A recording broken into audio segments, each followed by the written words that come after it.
Hop, coucou.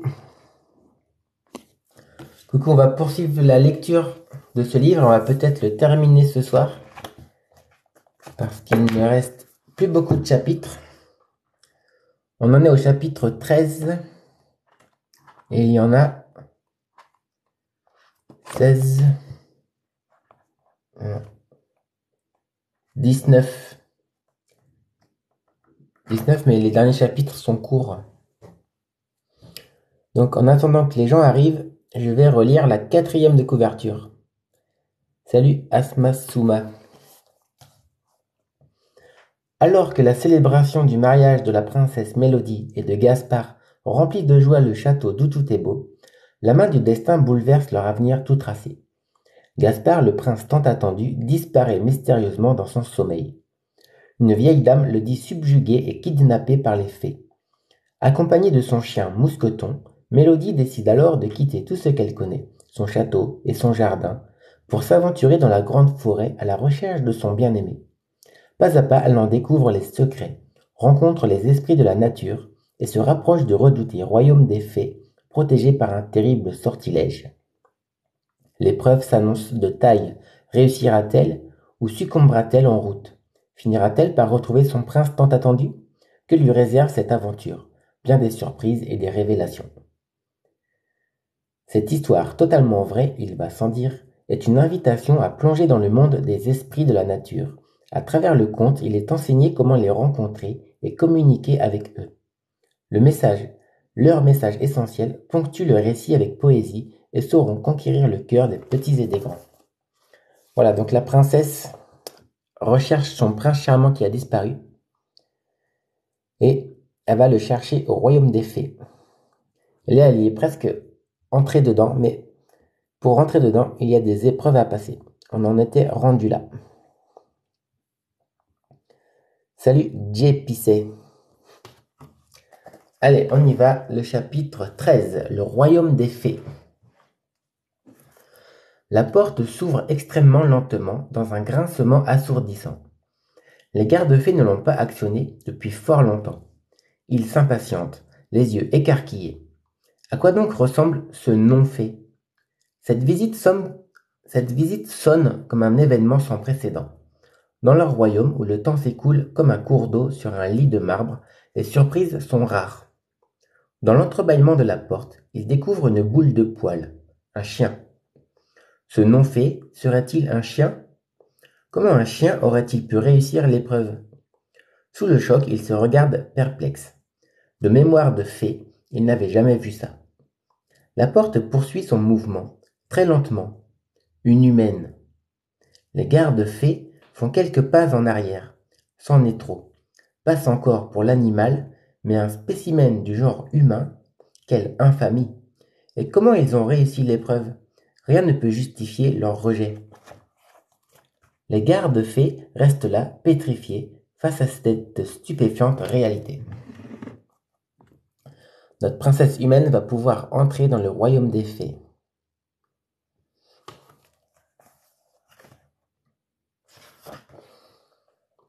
Ces fées ne sont pas si laides que ça, s'exclame intérieurement Mélodie. Certes, elle les avait imaginées plutôt féminines et élégamment vêtues, mais ces petites créatures, camouflées dans leur armure végétale, ont fière allure. Elles se déplacent avec légèreté, comme si la gravité n'avait pas de prise sur elles. Leur silhouette est élancée et gracieuse. Rassurée, la jeune femme décide de franchir la porte pour les rencontrer. Mais ces dernières reculent et se serrent les unes contre les autres. Elles n'avaient pas prévu une telle réaction. Sa présence les inquiète, à l'évidence. Mousqueton se range derrière sa maîtresse. Il ne faut tout de même pas en rajouter. Rien ne sert de les effrayer davantage. Ce n'est pas cela qui va leur ramener Gaspard. Soudain, un tintement de cloche éclipse le malaise. Une dame fée, de la taille de Mélodie, rejoint la troupe apeurée. Dans une langue imprononçable, entre le souffle du vent et le chant des arbres, elle les encourage à reprendre leur occupation. Les gardes-fées ne se font pas prier et se dispersent rapidement. Elle est majestueuse dans sa longue robe bleu nuit, pareille d'étoiles. Elle fixe nos deux amis de ses yeux vert émeraude, fendus en amande. Elle les étudie sur tous les plans. Ce n'est pas tant leur aspect physique qui l'intéresse, mais ce qu'ils dissimulent à l'intérieur. Elle se demande quels secrets renferment leur cœur, quels trésors ils ont à partager, et dans un langage humain parfaitement maîtrisé, elle s'adresse à eux.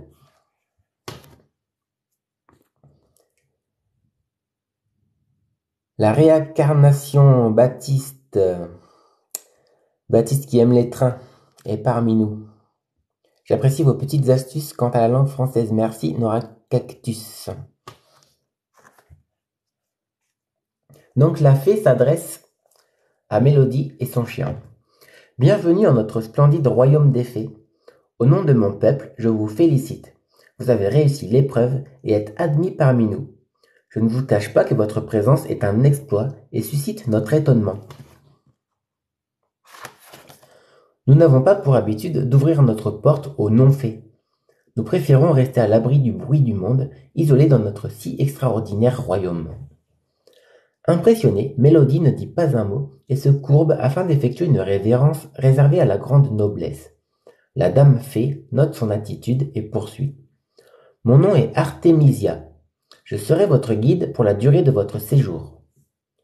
Je m'appelle Mélodie et voici Mousqueton, répond Mélodie tout en désignant son chien. Très heureuse de faire votre connaissance.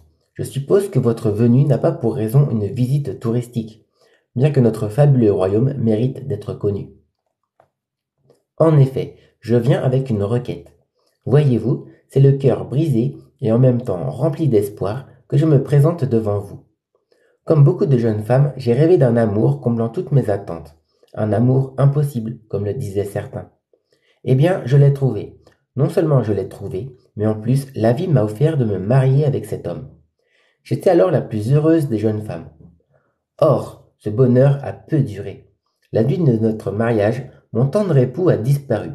Tous se sont mis à sa recherche, mais en vain. La seule piste qui m'a été donnée m'a conduite chez vous, à votre royaume des fées. C'est donc mon mari que je viens ici chercher. Salut user lead siège. Bonsoir Rinad. Votre mari? Que ferait votre mari dans nos contrées? Je n'en ai aucune idée. Je crains que vous n'ayez fait fausse route. On vous a certainement induite en erreur. Il n'y a point d'homme entre ces murs. Bouleversée par ces paroles, Mélodie éclate en sanglots. Ne reverra-t-elle jamais Gaspard? Par quel malheur le t-il ainsi sur elle? Qu'a-t-elle donc fait, ou pas fait, pour mériter une aussi triste destinée? Allons, remettez-vous. Vous trouverez bien un jeune homme capable de vous rendre heureuse dans votre monde. Ma voie est toute tracée, il ne me reste plus qu'à errer comme une âme en peine. La vie sans Gaspard n'a plus d'intérêt ni de saveur. Sans Gaspard, vous dites? Est-ce bien cela, votre mari s'appelle Gaspard? Oui, c'est un homme charmant, dont les qualités sont tout aussi nombreuses que ses exploits. Un homme rare, si je puis me permettre. Un homme? En êtes-vous bien sûr? C'est alors que Mélodie est parcourue de frissons et perd l'équilibre. Tout se met à tourner autour d'elle. Elle se répète les mots d'Artémisia. Un homme, en êtes-vous bien sûr? Elle n'est plus sûre de rien. Elle vacille et tombe, évanouie. Un faisceau de lumière traverse la pièce endormie. Le silence a remplacé le flot agité des pensées de Mélodie. Un calme serein imprègne l'obscurité. La jeune femme est allongée sur un lit d'albâtre, aussi blanc que la lune, tandis que son chien se repose dans un panier préparé spécialement pour lui. Artémisia veille non loin de là, assise sur une chaise. Elle observe cette humaine avec curiosité. Qu'a-t-elle donc de si particulier pour que Gaspard ait enfreint la loi des fées? À première vue, elle ressemble à toutes les autres, celles de son monde. Elle n'a pas l'air plus intelligente, ni plus douée. Elle est jolie, mais pas d'une beauté rare non plus. On la dit princesse, certes. Mais les fées n'ont que faire de ces titres qui ne flattent que les humains. Elle paraît bien vulnérable, si loin de son château. Déconcertée, la dame fée hausse les épaules et s'en remet au lendemain. Bonsoir, cher user panafricain. Vous êtes où? Je suis à l'hôtel à Hennebon, en Bretagne.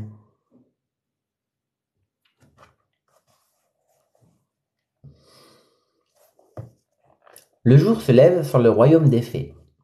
L'immense carillon annonce les premiers rayons du soleil par une sonate composée à cet effet. Sublime douceur matinale, c'est son nom, embaume l'air de mille et une notes colorées. Touchée par ce nectar auditif, Mélodie sort de son sommeil. Elle ouvre les yeux et découvre le décor qui l'entoure. La pièce est richement ornée. Mêlant l'or et la blancheur immaculée, les éléments s'accordent divinement.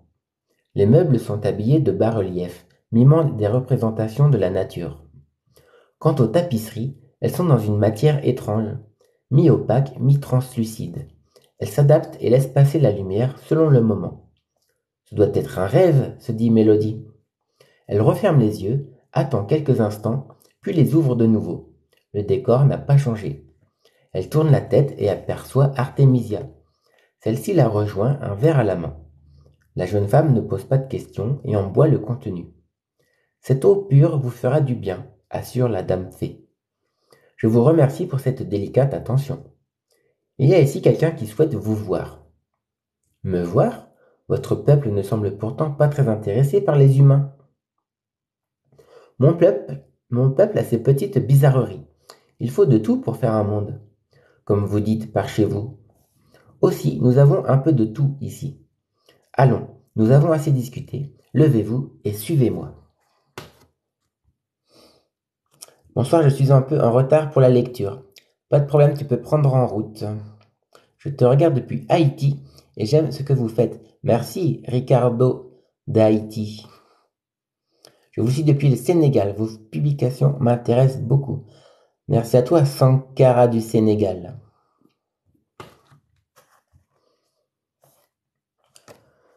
Allez, levez-vous et suivez-moi. Mélodie secoue sa robe de lin, coiffe ses cheveux sales et enfile ses souliers troués. La tige de lierre s'est brisée et les fleurs colorées de l'oiseau ont fané. Elle se résigne à se montrer telle qu'elle. De toute façon, elle n'est connue de personne au royaume des fées. Tant pis pour son image. Elle qui a déjà renoncé à son titre de princesse peut aussi se passer d'artifice de beauté. D'un pas libéré, elle quitte la chambre pour s'aventurer dans le reste du royaume. Mousqueton l'accompagne comme à l'accoutumée. Ce palais rivalise avec son château tant par le nombre de pièces que par celui d'escaliers. Elle descend, passe par un couloir, remonte, franchit une porte, traverse une pièce, redescend, remonte, etc. Un véritable labyrinthe paré des plus belles décorations. Artémisia file en tête dans un froissement de satin couleur de l'aurore. Leur folle course les amène finalement à une terrasse s'ouvrant sur un somptueux jardin. La jeune femme en a le souffle coupé. Il y a ici plus de splendeur que ses yeux ne peuvent en admirer. Elle est subjuguée. Des arbres couverts de fruits scintillants bordent les allées.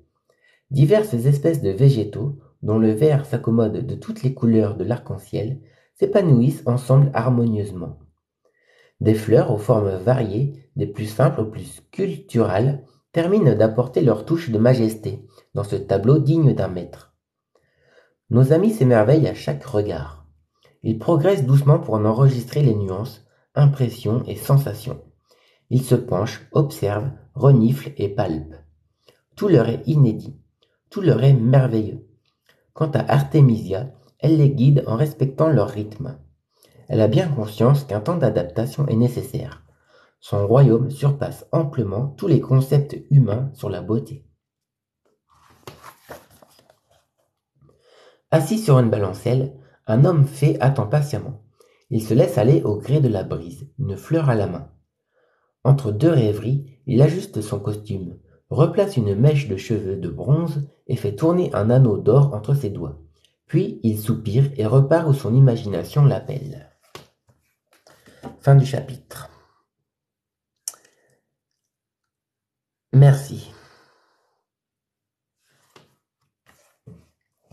Chapitre 14. L'appel du cœur.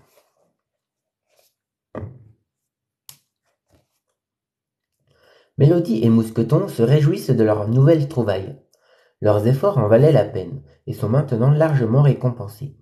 Ce séjour chez les fées prend une tournure des plus agréables. Leur guide prend soin d'eux et leur fait découvrir des beautés insoupçonnées. Ensemble, ils arpentent les allées avec le sourire et la mine détendue. Tout est pour le mieux. Soudain, Mélodie est déstabilisée par une sensation qui lui retourne le cœur. Elle s'arrête net pour reprendre ses esprits, puis regarde autour d'elle pour en apercevoir l'origine. Sans trop savoir pourquoi, elle est attirée par un chemin étroit serpentant entre de grands arbres. Artémisia demande au chien de ne pas l'accompagner cette fois. La jeune femme suit son instinct. Elle doit vivre l'expérience seule. Au loin, elle distingue une balancelle partiellement cachée par d'épais bosquets en fleurs. Elle avance le cœur battant, comme si elle avait toujours attendu ce moment, comme si sa vie en dépendait.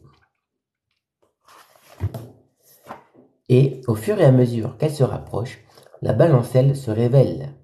Elle devine une vague silhouette assise de dos. Elle accélère, son cœur bat de plus en plus fort. Elle ne peut plus tenir. Elle doit savoir. Sa respiration se bloque soudainement. Elle n'en croit pas ses yeux. Gaspard se dresse devant elle, une fleur à la main. Elle a retrouvé son prince charmant. Mélodie ne sait quoi répondre. Il poursuit. « Pardonne-moi, murmure Gaspard. J'aurais dû t'avouer la vérité dès notre rencontre. Pardonne-moi de t'avoir fait croire en un amour qui n'est en réalité qu'un rêve. Le rêve fou d'un homme fée qui pensait pouvoir aimer. » Sur ces mots, des pétales de fleurs parfumées s'envolent et tourbillonnent autour d'eux. Le cœur gros, la jeune femme bredouille. « Pardonne-moi aussi, je te prie. Celle que tu vois aujourd'hui n'est plus la princesse que tu as connue jadis. J'ai renoncé aux apparats dus à mon rang pour devenir une jeune femme comme toutes les jeunes femmes de mon royaume. Je n'ai plus rien à t'offrir. » Gaspard, surpris par ces propos, se redresse. « Comment ? Penses-tu vraiment que je sois tombé amoureux d'une image, d'une situation avantageuse ou d'un palais ?»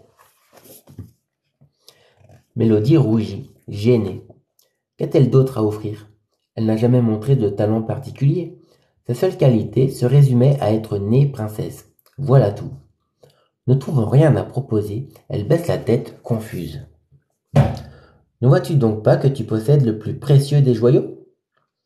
Elle secoue lentement la tête, ne comprenant pas de quoi il parle. « Un joyau ? Quel joyau ? Où ça ?» Gaspard détache alors délicatement sa main de celle de la jeune femme pour la poser sur son cœur. « Ici. » Un son doux et chaud s'empare à cet instant de Mélodie. La main de Gaspard sur son cœur, elle se laisse emporter sur sa piste de danse. Elle vibre, envoûtée par le chant mélodieux d'un saxophone. Il la remplit et l'invite à jouer elle aussi. Le son de sa flûte s'élève. Ensemble, ils virevoltent. Ils s'accordent parfaitement. Ils sont en harmonie. Le jour laisse place à la nuit. Le ululement d'un hibou fée ramène nos deux amoureux sur la balancelle, dans le jardin du royaume des fées. Ils reviennent doucement sur la pointe des pieds pour ne pas brusquer leurs cœurs étourdis. Ils respirent profondément l'air parfumé, puis se lèvent dans un même mouvement. Ils reprennent l'étroit chemin serpentant entre les grands arbres. Ils remontent les allées et se dirigent vers le palais. Artémisia et Mousqueton les attendent.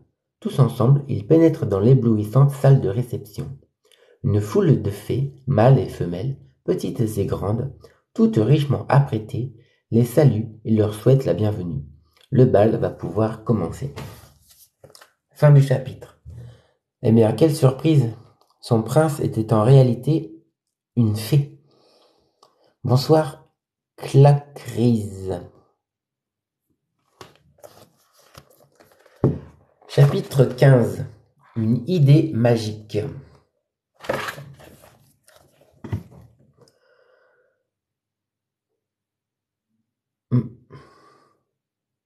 Jour après jour, bal après bal, Mélodie se familiarise avec les us et coutumes du royaume des fées.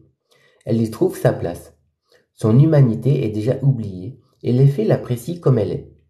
Mousqueton, lui, s'est fait de nouveaux amis. Les chiens fées sont particulièrement aimables et bien éduqués. Il y trouve de fabuleux partenaires de jeu, d'études et de réflexion.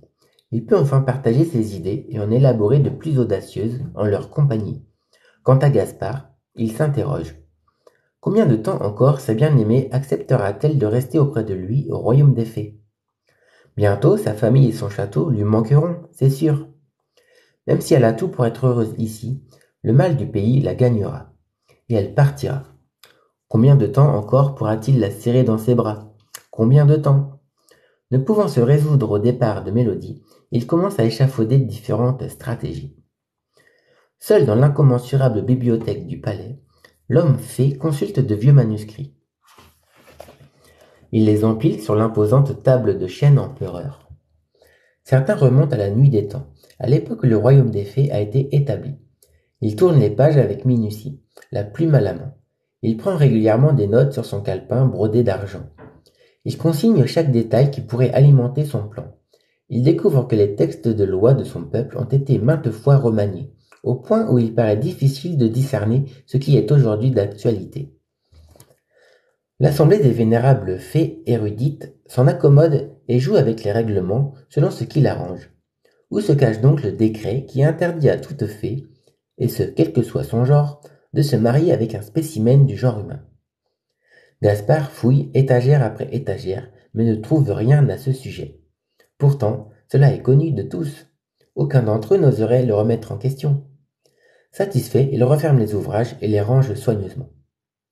Mélodie a pris ses nouvelles habitudes dans le jardin, et c'est à cet endroit qu'il la retrouve, un sourire en coin. « Que m'annonces-tu de beau ?» demande-t-elle. « J'ai peut-être une solution pour que nos peuples puissent cohabiter. »« C'est vrai ? Tu as trouvé quelque chose dans les archives ? » ?»« Mieux que ça.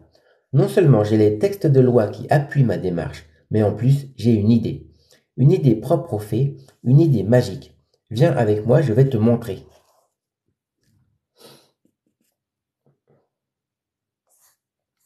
Nour Folak, je suis marocaine, bienvenue à toi. Il lui attrape la main et la conduit à travers les couloirs du palais jusqu'à la bibliothèque. Là, il sort son calepin brodé d'argent et lui montre ses notes. Un dessin s'étalant sur la surface de 2 pages attire son attention. Elle pose un doigt dessus pour en suivre les courbes. « C'est de cela que je souhaite te parler, » lui confie-t-il. « Qu'est-ce donc ? Cela ressemble à un pont entre 2 mondes. » Gaspard sourit en guise de réponse. « Ton idée consiste en la construction d'un pont entre le monde des humains et le monde des fées ? Tu as deviné. Mais ils sont séparés par une grande distance, et il y a la forêt. Et il y a la magie des fées. C'est là où je veux en venir. J'ai trouvé une formule dans un grimoire. Tiens, regarde. » Il saute sur un escabeau pour atteindre une rangée en hauteur, puis redescend, un vieux livre à la main. Il l'ouvre à l'endroit où il avait laissé un marque-page en papier évanescent. Écrite à l'encre d'or dans un ancien langage féerique, une suite de mots et de symboles s'anime sous leurs yeux. « La voici », s'exclame fièrement l'homme fée. Que signifie-t-elle ? Certes, le décodage n'est pas aisé. Les fées ont le chic pour mettre du mystère partout. Appelée aussi poudre de perlimpinpin. Même entre nous, nous avons parfois du mal à nous comprendre. Il faut donc faire avec, enlever les éléments superflus et se concentrer sur l'essentiel. C'est-à-dire raviver cette formule endormie pour la rendre effective. Salut les amis, Abdoul. Bonjour prof, je réponds au nom de Fessal. Je suis congolais. Enchanté, Fessal du Congo. Gaspard semble sûr de lui. Mélodie lui fait confiance. Ses procédés de fée lui sont encore énigmatiques. Stravachouille d'Amiesi. La voix de Gaspard résonne dans tout le palais. Zodibos Tirfex. Une explosion s'ensuit, faisant trembler les murs. Il s'assit pour contempler son œuvre. Pas terrible. Ce pont est trop fragile. Il se brisera rapidement. Krapouche Sglameroy. Celui-ci est mieux, mais complètement tordu. Totapachu Irobola. Des centaines de fées, alertées par le vacarme, se pressent devant le palais. Les gardes de fées ont beau leur conseiller de faire demi-tour, elles insistent pour entrer. Craignant une émeute, ils ouvrent la porte et les laissent découvrir le pont en construction. Certaines s'émerveillent quand d'autres crient au scandale. Comment Gaspard ose-t-il défier les lois du passé? L'homme fée ne tient pas compte des critiques et continue avec encore plus d'acharnement.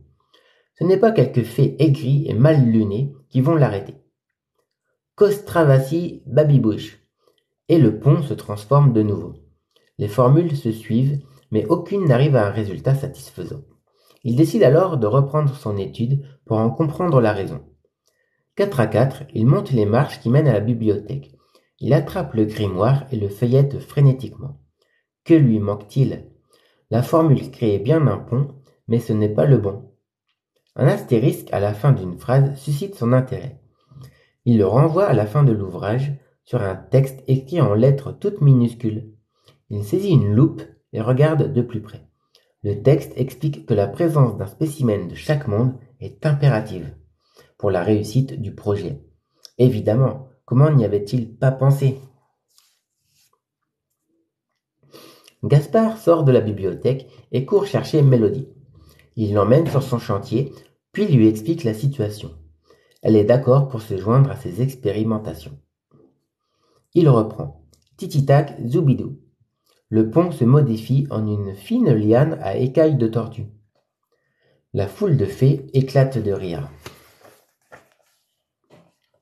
devant sa nouvelle création. Voyant son amoureux se décomposer, la jeune femme décide de l'aider. Et si tu t'y prenais différemment? La démarche paraît bonne, mais je crois qu'il manque un élément important, un élément précieux. Pas besoin d'en dire plus. Gaspard sait de quoi Mélodie veut parler. Il lui saisit la main. Ensemble, ils ferment les yeux, focalisent leur attention dans leur cœur, invitent leur son à chanter et prononcent les mots magiques suivants. Infinity Crystallomia. C'est alors qu'un somptueux pont de cristal apparaît. Ébahie, la foule de fées applaudit. Quelle vision, quel spectacle, une merveille parmi les merveilles. Ou plus exactement, une merveille par-delà toutes les merveilles. La réussite est totale. Fin du chapitre. Salut Théo. Chapitre 16. Libre d'aimer.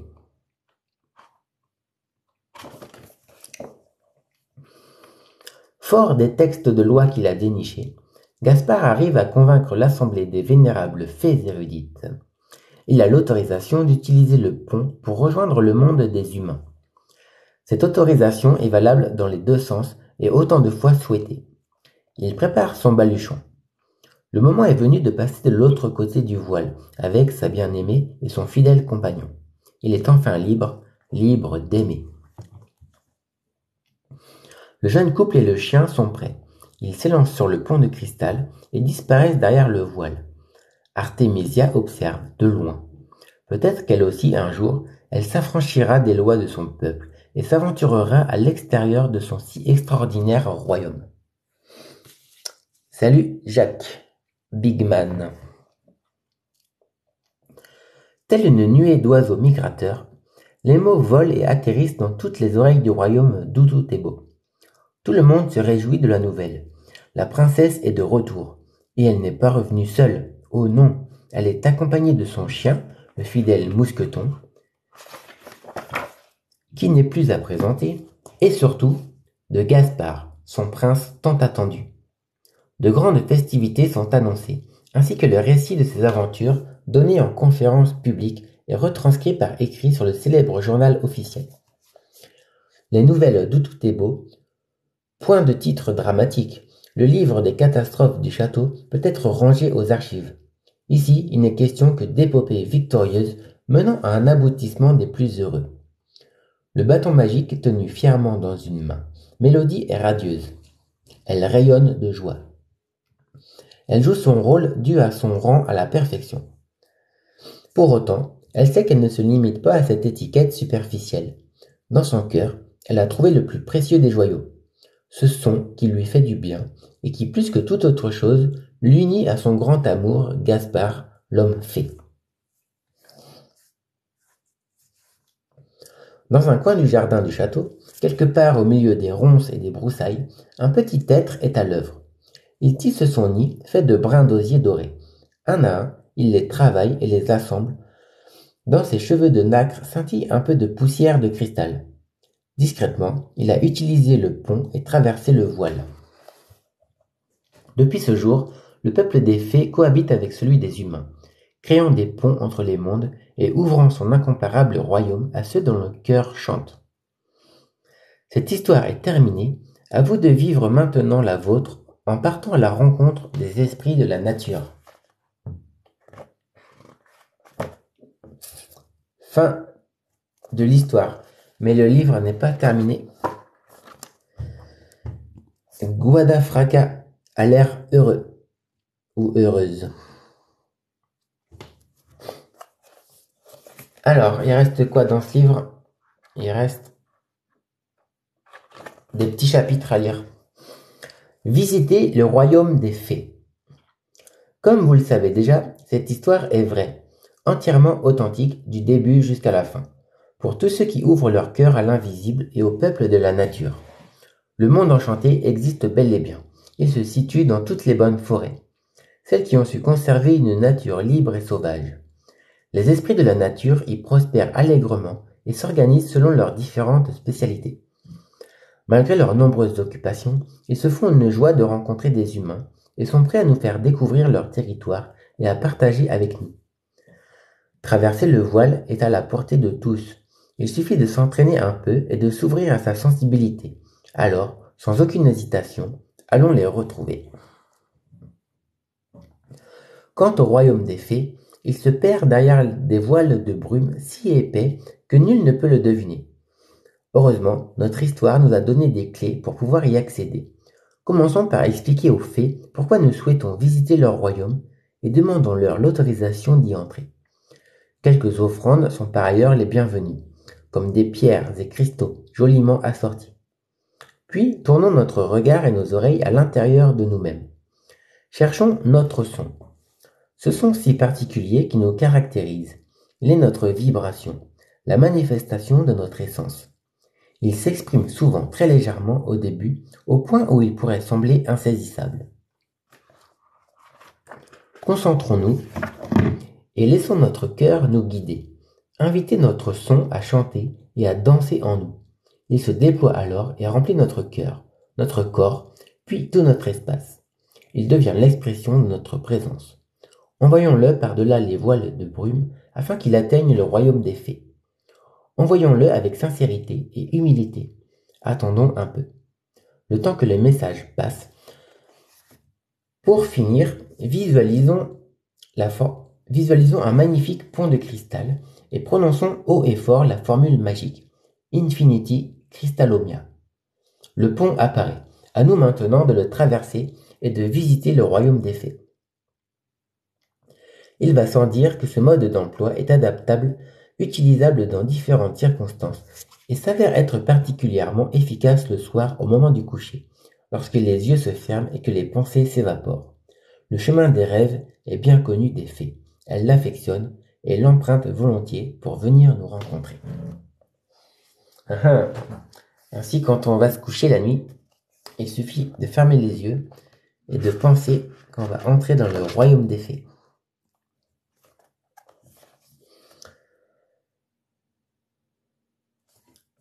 Alors, ce livre est normalement accompagné d'un CD, mais là, je ne l'ai pas. Remerciements. Merci aux esprits de la nature pour leur confiance et leur générosité. Ces amis chers à mon cœur sont à l'origine de tous les ouvrages que j'ai écrits à leur sujet. Ok, les remerciements de l'auteur. Je ne vais pas tout lire. Afin de poursuivre cette belle aventure ensemble. Et ben voilà, j'ai terminé la lecture du livre. Allez, je vais m'arrêter là pour ce soir. Merci aux quelques personnes qui sont encore présentes.